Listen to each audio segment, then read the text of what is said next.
yooyee. waaw léegi du ma ñëwaat ci mbir yi de ndax ni mu demee je pense que ne Sénégalais yëpp xool nañ ko jusque là. te bracelet électronique moom ku ñu ko takkal ak yow la neex. ku ko bëggul duñ la ko takkal loolu loo xamante ne la peine complète enfin alternative boo xamante ne dañ koy def avec le consentement de la personne indiquée bon maintenant ci argument de défense ça et là man je pense que ni ils sont plus. dans je suis malade que je suis innocent. Alboura man tam loolu yëm na ma trop quoi buñ la defee ay accusations pour man sa argument de défense quand tu contestes c'est de dire je suis innocent mais ils disent que je suis malade. ñoom feebar bi mooy seen argument quoi aussi benn instant nii. man c'est loolu ça me pose mais énormément. Il y a la présomption d'innocence quand même. oui quand même non dama ne. parce que fii loolu tolloo non dama ne bu ñu la accuser nga contester accusation bi. sa argument dëgg mooy je suis innocent pas je suis malade. alors que les gens ñu ngi dafa mel ni dañuy gën a taxaw ci seen maladie que seen innocence. dafa ma jaaxal quoi.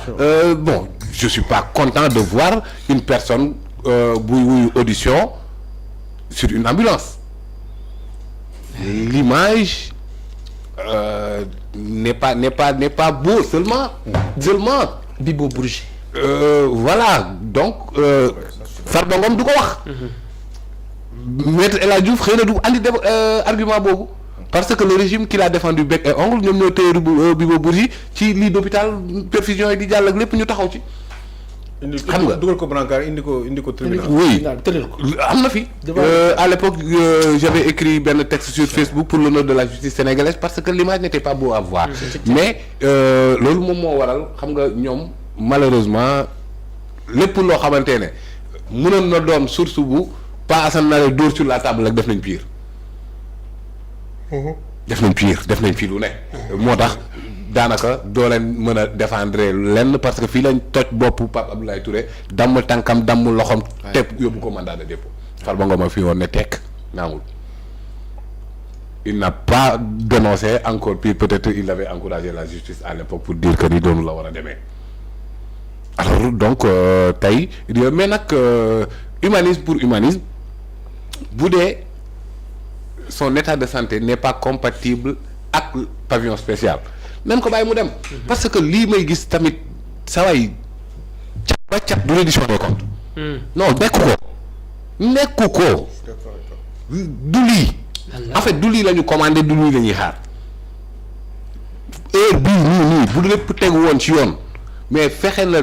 je ne parle même pas des dignitaires du régime Macky Sall mais le Sénégal de l'indépendance à nos jours ñu bëri waroon nañ jàll devant le pôle judiciaire financier pour répondre de leurs actes vu atrocités yi nga xamante ne def nañ ko suñuy finances publiques.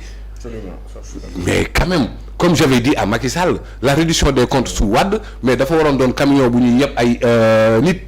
mais benn Jakarta la ça n'a emporté que Karim Wade donc c'était un règlement de compte politique et non une réduction des comptes des finances. Farba oui wax na jël naa damaa foqal lu rek wax na ko fi. donc la réduction des comptes moom mënu ci échapper mais du moom rek. et pourquoi loolu ñoom ñëpp taxaw. je le dis Albourakh fii la fi xewee jël ay dossiers lépp taxaw préparer ko teg sur la table ñu convoqué leen rek des mais ñu ne dañuy def dialogue politique moo waral ñu dellu ginnaaw ci yooyu yëpp am na fi. sous le régime du président Diomaye dossier yi pare tegu sur la table convocation kese des ñu ne non dañ bàyyi convocation yi parce que dañuy woote dialogue politique et au-dessous de nos finances publiques. donc sama déception wala sama manque d'espoir toll na ci ne gëmatuma une reddition efficace des comptes d'ici 2029 par rapport à ce régime j'espère que je serai désagréablement surpris j'espère que dinañu ma démentir par rapport à loolu ma gëm noonu mais lii laa gëm nii bu dee fii lay toll quoi. mbir mi ci ay Tahirou Sarr xaw ma ñaata. Farba oui. c'est-à-dire et parfois pour des sommes assez dérisoires. vu catastrophe yi ñu teg suñu finance publique mais ana gars yi. le régime Macky Sall lu ne dégg nañ ko fi lu ne gis nañ ko fi teg ko fi suñu bët allant de Petro-Tim jusqu'à l'affaire Prodac en passant par 94 milliards par-ci par-là il y a beaucoup de choses te teguñ ngi nii ci table bi DAT waaw mais on a fait l'audit des finances publiques. mais Pa Moussa. la Cour des comptes a certifié. Pa Moussa li nga wax yëpp dafa am ñoo xam ni ñooy noyau bi ñooy discuture bi xam nga ñena c'est l'administration. Ce sont les fonctionnaires qui sont à la base de tout. Même l'acteur politique lu mu def ci njombe fonctionnaire bee ko avalisé moo ko structuré moo ko organisé moo ko woon da ngay gis DG bu ñu nommé mu ñëw toog teg tracé yoon moo xam secrétaire général wala keneen ku jege ñëw na ko mais on avait des trucs l'ancien il y avait des trucs qu'on faisait ici mais c'est des facilités ñuux ko benn affaire boo xam ne bu dee Baye Assane boo xam ne yor woon 100 francs aha mos na ko c'est parti malheureusement c'est l'administration qui pose problème. J'appelle à une reddition sans complaisance des comptes. Malheureusement. muy administration muy charité. daa jàpp ñu bare muy daa jàpp administration yëpp ñu ci ëpp. parce que du xaalisu Diomaye. du xaalisu entité bu ne RTS ak feneen ak feneen. faa ci laal wuy ma. daa gàddu 5 wala 6 personnes. Paasan lii sama xaalis la. waaw lii xaalisu étudiant bi ñu dagg bourse la lii xaalisu maire bi yeewu fajar teel.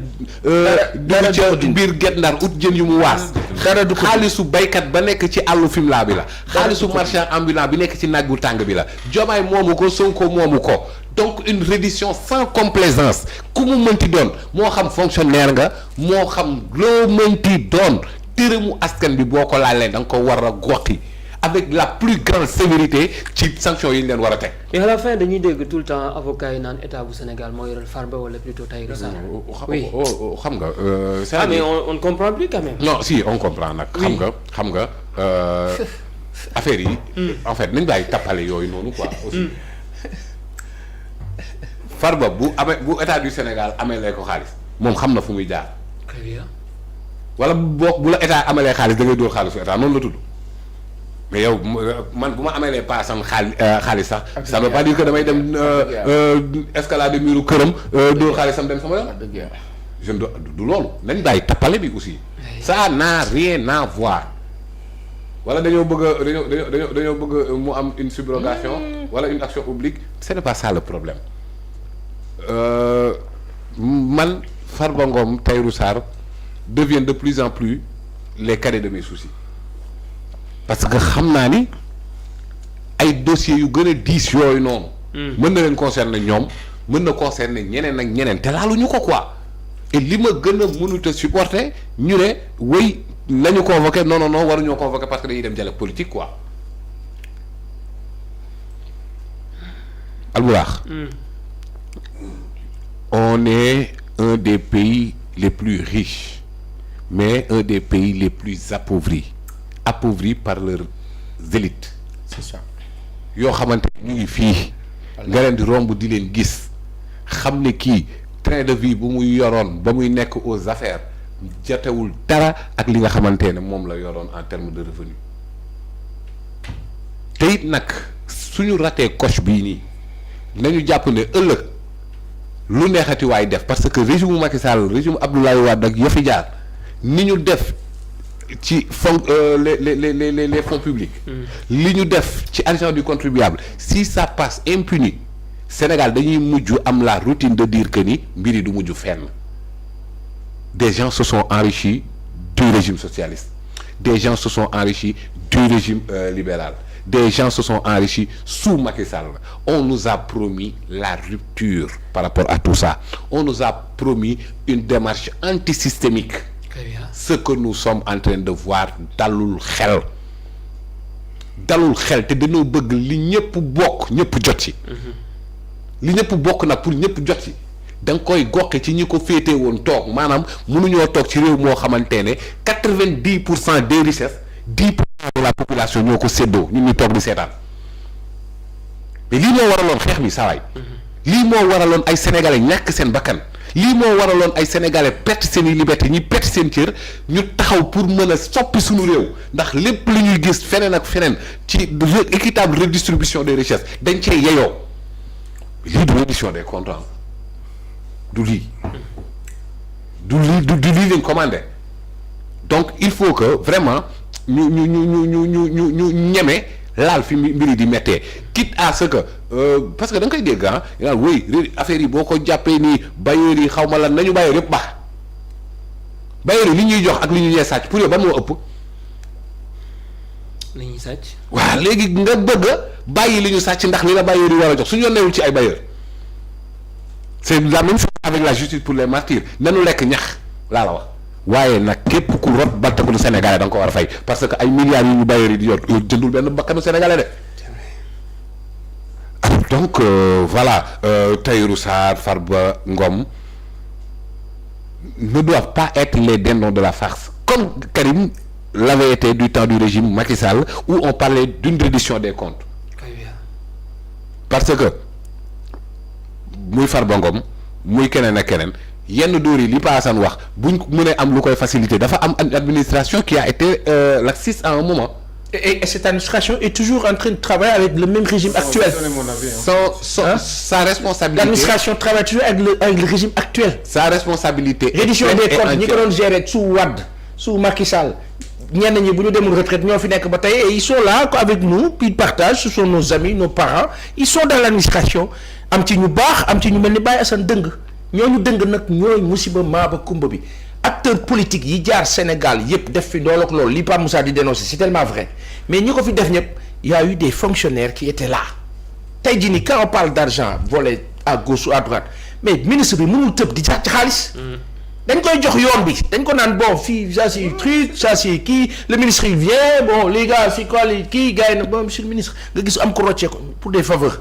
Monsieur le ministre, y a, vous savez, on avait des fonds là, mais on a des fonds ah bon ah oui et l'argent qu'on avait laissé là, ça fait 10 ans maintenant war na jur ay intérêt y avait benn 700 millions bu fa nekkoon d'ailleurs sax on avait nii rek fi ne ministre bi jël kooku taf ko ci wetam def ko gaynam fekk moo gën a dëng ci entreprise ba mu def ko gaynam ñu naan waat boo naan waa mais moom mën a déggoo kii parce que ça l'arrange. Allez enquêter là les directions générales et autres li mu yëg bu ñu ko waxoon réew mi kii dañuy léeg-léeg dañuy bëgg sax noppi bañ a def sax émission ko gën parce que léeg-léeg nga màmm tàll ne diw ñu woo la te doo xam noo kaa waxee te yow leer na ne li nga bañ a wax moo am réew mi dafa jaxasoo de acteur politique bu fi jaar du moom mooy tëdd nekk sàcc day ñëw ñu won ko yoon bi et c'est l'administration léegi nag nañ def ni chinois ya soit on fait comme les chinois Jinping voilà ñëw rek jël 1 million de chinois ne ñii du ñu bokk ci état bi ñii moom du ñu bokk xam nga loolu moom boo ko naroon def fii tey ñu ne yaa ngi tas réew mi waaw nan ngaa def très bien qu'est-ce qu'il faut faire Je peux avoir mon avis là. très rapidement rek. laataa ñu dem